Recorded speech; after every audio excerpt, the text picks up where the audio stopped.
इस आध्यात्मिक परिचर्चा में आए आप सभी गुरु बहनों, सभी गुरु भाइयों का मैं हार्दिक अभिनंदन करता हूँ।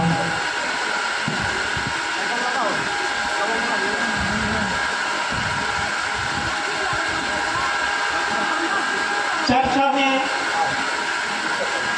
हम जितने उपस्थित हैं, हो सकता है उसमें कुछ वैसे भी हमारी बहनें होंगी, हमारे भाई होंगे जो शिष्यत्व ग्रहण करना चाहते हैं या अभी तक के शिष्यत्व ग्रहण नहीं किया है, तो अभी तक शिष्यत्व ग्रहण नहीं किया है तो उनके लिए भी हम लोग चाहेंगे कि वो अपना नाम लोगों तक के पहुंचा दे ताकि उनकी नामों की घोषणा हो सके। तो जो शिव का शिष्यत्व ग्रहण कर लिए, जब हमने शिव का शिष्यत्व ग्रहण किया तो हमें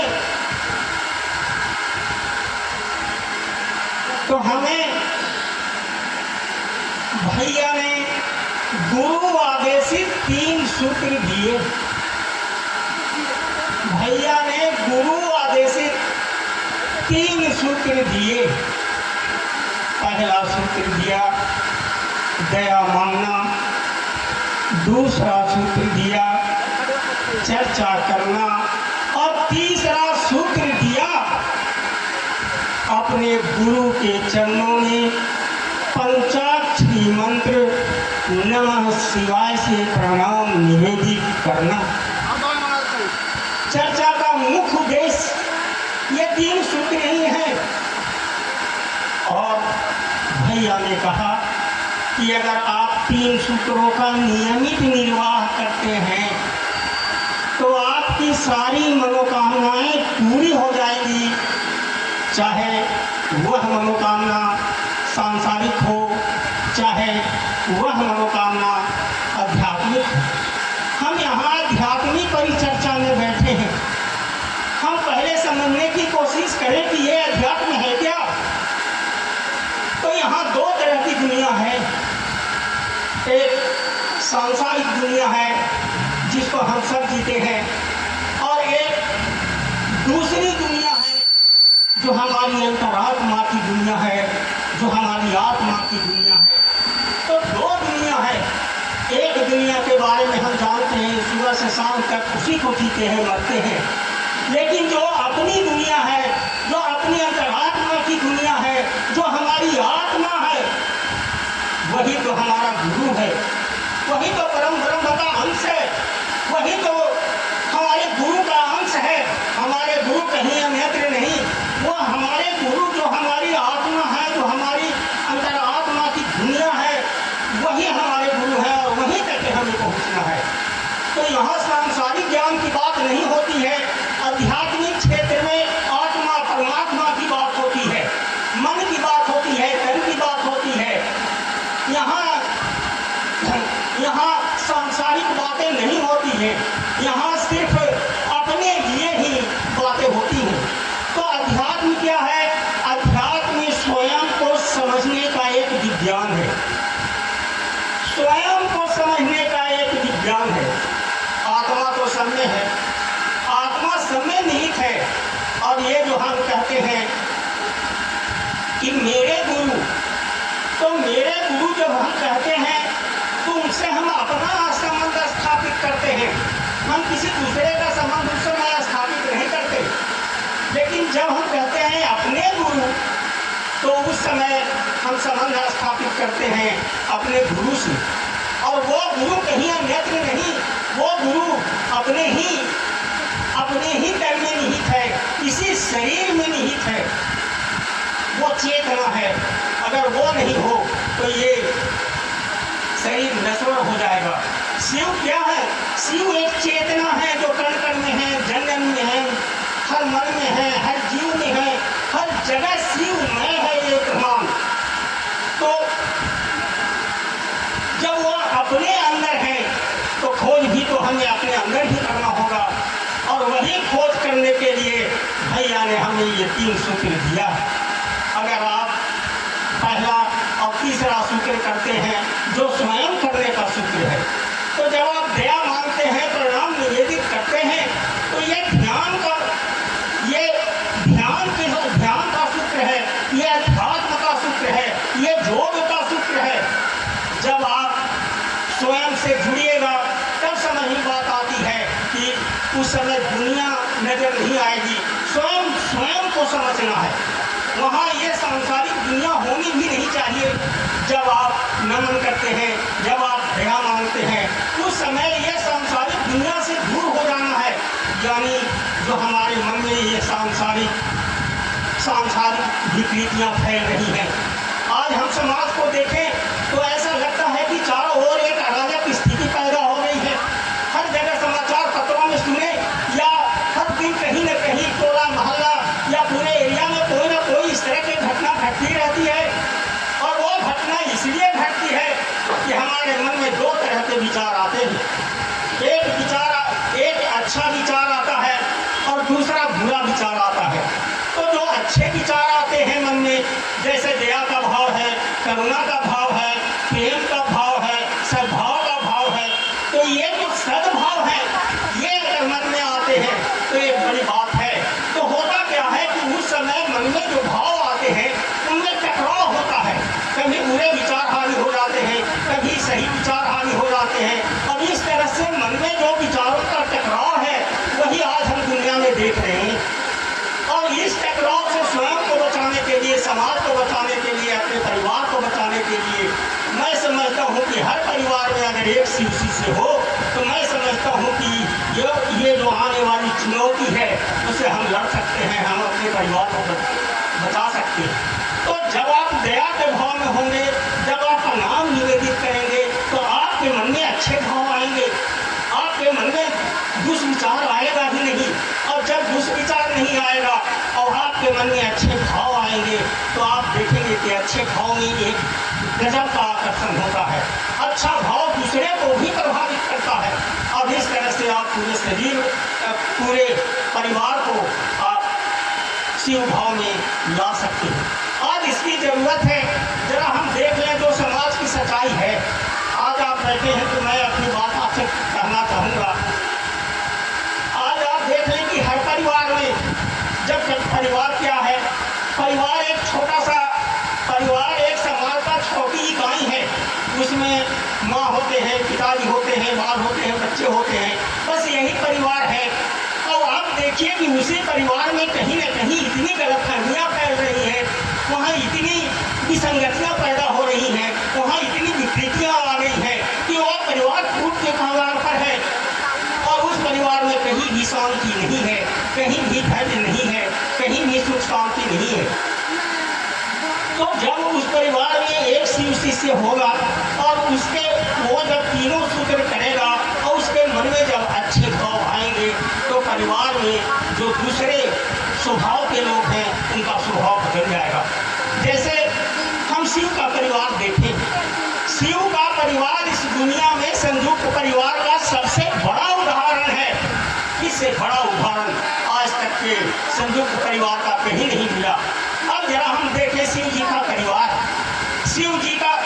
शिव जी की सवारी, माँ भवानी की सवारी से शिव जी की सवारी बसा गए। शिव जी के गले में सर्प का माला, कार्तिकेय की सवारी मोर और गणेश जी की सवारी चूहा। आप देख लें जो इनके परिवार के सदस्य हैं और खासकर वो सभी हिंसक प्राणी हैं। वो सब अगर सामने देखें तो एक दूसरे को मार डालेंगे। वो विजातीय प्राणी हैं, हिंसक प्राणी हैं, उनका स्वभाव ही है हिंसा करना। वो बिना हिंसा किए रह नहीं सकते हैं। लेकिन वही शिव के परिवार में हम देखें तो कितना आनंद से वो परिवार रखता है, कितना एक दूसरे के प्रति दया है, कितना एक दूसरे के प्रति करुणा है, कितना आनंद और प्रसन्न से वो परिवार रखता है। ये संयुक्त परिवार का एक बड़ा उदाहरण है। हमारे परिवार में भी कुछ वैसे विचार के लोग हो सकते हैं, हमारे समाज में भी हमारे विचारों से विपरीत विचार के लोग हो सकते हैं। लेकिन जब हमारा भाव बदलेगा तो मैं आप सबों को विश्वास विश्वास दिलाता हूँ कि आपका परिवार बदल जाएगा, आपका परिवार बदल जाएगा और आप देखेंगे कि दिन ब दिन कहीं न कहीं हम बहुत आगे बढ़ते चले जा रहे हैं। आज के लिए सबसे बड़ी ज़रूरत है स्वास्थ्य की। आप जरा देख रहे हैं, जहाँ भी जाएंगे, जिस डॉक्टर के पास भी जाएंगे, देखेंगे कि हजारों हजार लोगों की भीड़ लगी है। ऐसा लगता है कि सारी दुनिया बीमार है।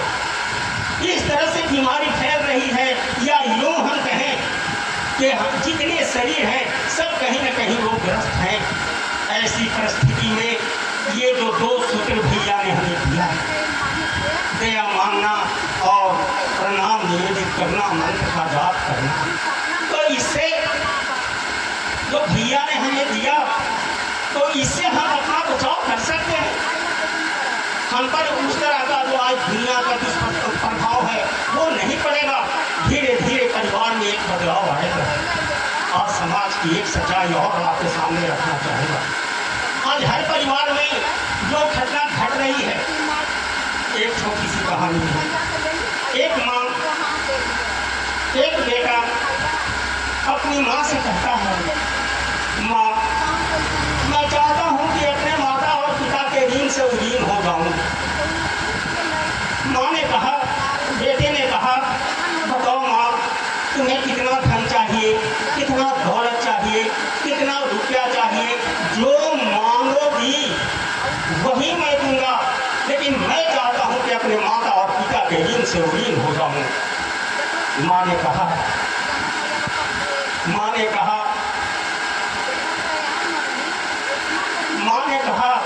बेटा कल सवेरे आना। बेटा सुबह आता है, बेटा माँ के पास सुबह आता है।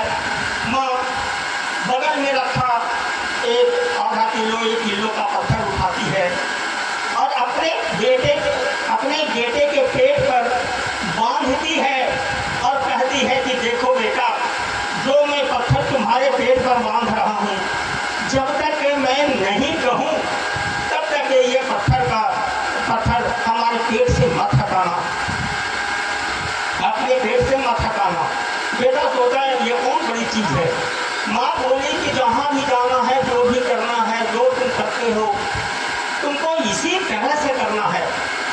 बेटा सुबह निकलता है, कुछ दूर जाता है, पत्थर का बोझ धीरे धीरे बढ़ने लगता है और दोपहर होते होते उसकी स्थिति खराब होने लगती है और शाम होते होते उसकी स्थिति इतनी बदतर हो जाती है कि वह सोचता है कि अगर तत्काल मैं अपनी माँ के पास नहीं पहुँचा तो हमारी जान निकल जाएगी। वो दौड़ा दौड़ा अपनी माँ के पास पहुँचता है और कहता है कि माँ जितना जल्द हो सके तुम ये पत्थर हमारे पेट से हटा दो, नहीं तो हमारी जान निकल जाएगी। माँ ने बड़े ही गुस्से में कहा कि सुनो बेटा, 9 महीना इसी अवस्था में रहकर एक माँ अपने बच्चे को जन्म देती, पालती है, पोसती है, यहाँ तक कि अगर माँ भोजन कर रही होती है और बच्चा गंदगी कर दे तो माँ सबसे पहले गंदगी धोती है, इसके बाद भोजन करती है। माँ जब उसी बच्चे को लेकर शाम में सोने के लिए जाती है तो बिछावन पर सुलाती है और बच्चा जब बिछावन गीला कर देता है तो माँ गीले बिछावन पर सोती है और बच्चे को सूखे बिछावन पर सुलाती है। और उसके मन में जो उस समय भाव आते हैं, माँ कहती है कि कहीं बच्चे को ठंड न लग जाए, कहीं मेरा बच्चा बीमार न पड़ जाए, कहीं मेरे बच्चे की तबीयत न खराब हो जाए। तो यही भाव तो सब कुछ है, यही भाव प्रेम है, यही भाव दया है, यही भाव ममत्व है। और एक माँ अपनी सारी ममत्व अपने बच्चों में उड़ेल देती है। माँ कहती है बताओ बेटा, तुम एक दिन का भी ऋण चुकता कर सकोगे? बेटा माँ के पैरों पर गिरकर क्षमा मांगता है और कहता है कि हाँ माँ, माता और पिता के ऋण से ऋण नहीं हुआ जा सकता। लेकिन वहीं आज हम समाज की सच्चाई देखते हैं कि वह जो बाल बच्चों में वो भाव होना चाहिए माता पिता के प्रति, अपने बुजुर्गों के प्रति, तो वो आखिर कहाँ लुप्त होता जा रहा है। तो जब हमारे आप आपके परिवार में एक शिव शिष्य होंगे या हम सभी शिव शिष्य होंगे, तो हमारे मन में भाव आएगा, अच्छे भाव आएंगे उन बुजुर्गों के प्रति, उन माता और पिता के प्रति जो भाव से एक माँ अपने बच्चे को पालती। अब वो कहाँ भाव चला गया? लेकिन जब आप दो सूत्रों से जुड़ेंगे तो आपके मन में ये भाव आएगा। और अब कोई माँ, कोई वृद्ध अपने परिवार में आंसू बहाते नहीं दिखेंगे अगर उस परिवार में एक शिव शिष्य होगा। तो आज इसकी जरूरत भी है, बड़ी जरूरत है। काय हल्ला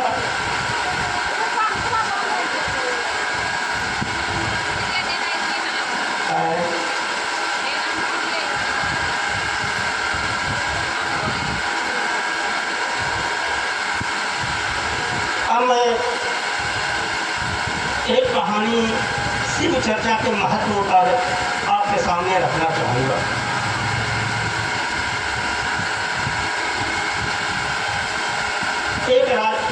एक नगर का राजा अपने मंत्री के साथ शिकार खेलने जंगल जाता है।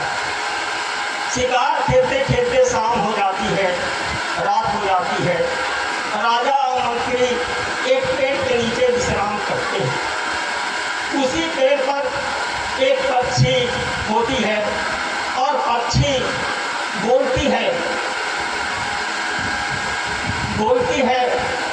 कि जो यहाँ नहीं है,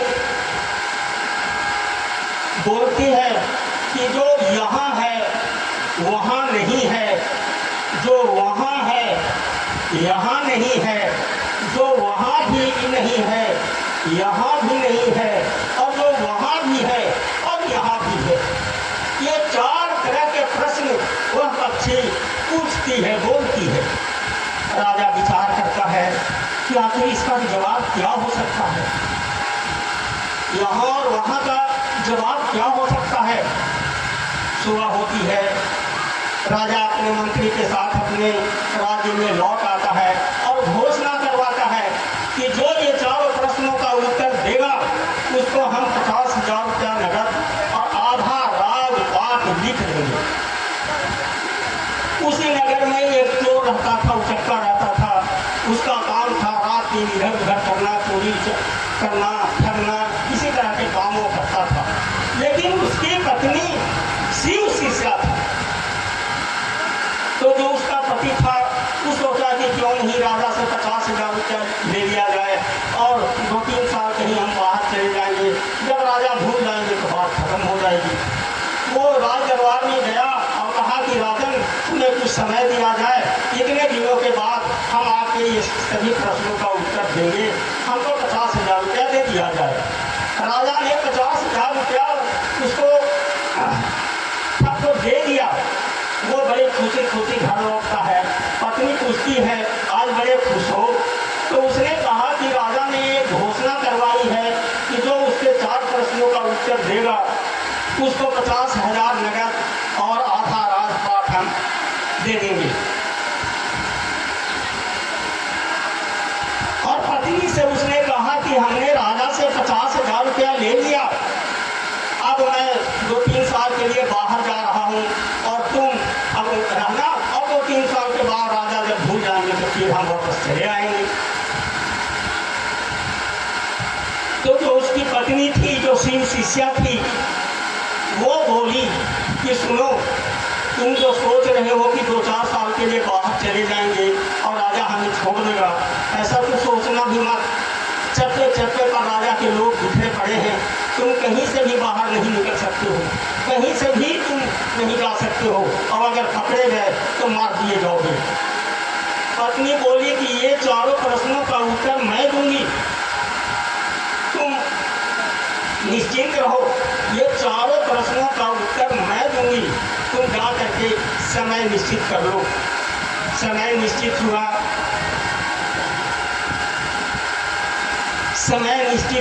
सुनिएगा, समय निश्चित हुआ।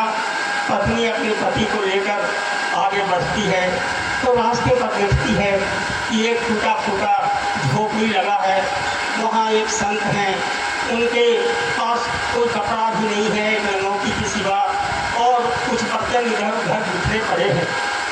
तो पत्नी बाबा के पास जाती है और कहती है कि बाबा, हम आपको इतना पैसा देंगे, आप 2 घंटे के लिए हमारे साथ राजमहल में चलें।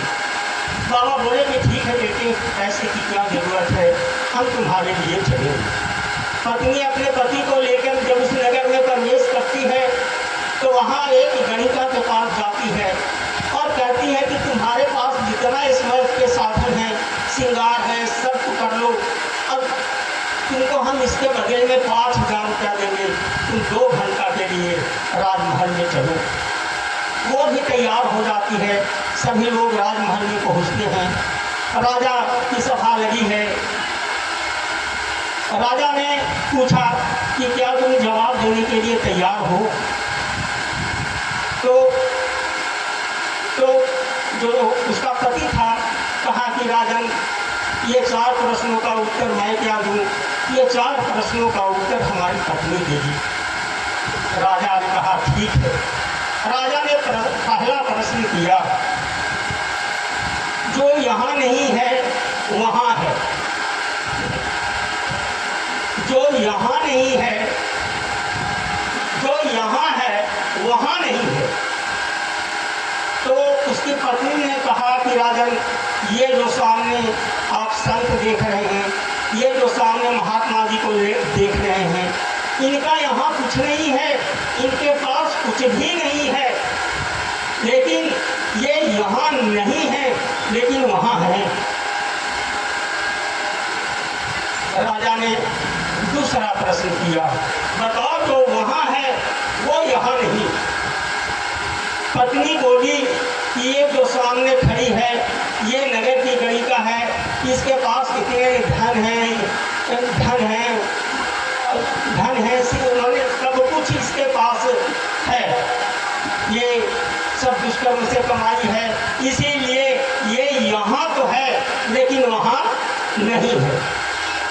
राजा ने तीसरा प्रश्न किया कि बताओ जो यहाँ भी नहीं है वहाँ भी नहीं है।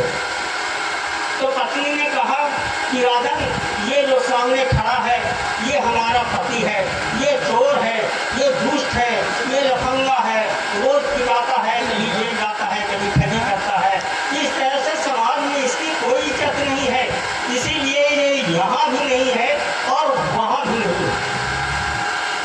राजा ने चौथा प्रश्न किया, बताओ